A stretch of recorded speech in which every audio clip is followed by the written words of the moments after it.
біреулеріңіз болып көрдіңіздер ме? Ешкім істеген жоқ. Осы баяғы жақта сол жасас, осы ауыл біздің ауыл күйінше тұр сол күйінде. Осы біз мынандай тиктокқа салып бүйтіп ғана жыбырлап әйтеуір бірдеңе жүріп жатыр. Оған дейін мысалы талғат отырсың.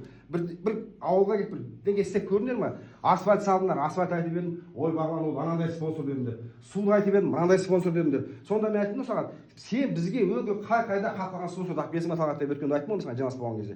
Сондықтан біздің ауылға бір адам сияқты бір дені дұрыс дүние салып жатқан жоқ, дені дұрыс дүние жасалып жатқан жоқ біздің ауылда. Әйтеуір сен салардан мен салар жұмыс жүріп жатыр. Су үйге кіріп тұр ма? Кіріп тұр ғой. Шығып тұр судың бәрі. Ал біз негізі біздің ауылымызда үш көшемізде үш колонка бар.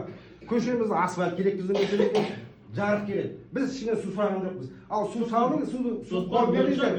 Су қойдыңыздар, рахмет. Бірақ біздің дайын башаны алдыңыздар, дайын суды алдыңыздар. Үй алдыңыздар да охранный будкасы да жоқ ана біздің. Үйді Қытайда қаңылтырмен қоршап қойдыңыздар әкеп. Ал енді дарбазағымды көрдіңіздер. Блок, охранный будка, асфальт жан-жағы бар жүр, асфальтқа шығып тұр. Ал біздің дайын башня алынды, дайын су алынады. Еще біздікі халтуркамен салынып қойған дүние болып тұр. Бұндайды қалай айтпаймын мен саған, рас қой.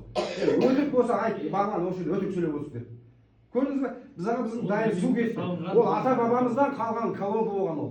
Мысалға Нұржан білесің, қай уақытта біздің вышканы тұрған, оны алды да әдемілеп тасетті да, оны да қойып қойды. Оған да үнделмей қала берді. Мысалға біздің суға да. Ал енді айта берсе ауылда әңгіме көп бізде шешілмей жатқан. Біреу шешіп жатқан, оның шешімі жоқ. Просто өткен үйде жиналыс болды, әдемі мынандай жауаппен кете салды. Жаңа депутат кісі келді, ой сіздер өйтіп жасар, бүйтіп жасар дейді. Біз 7 жыл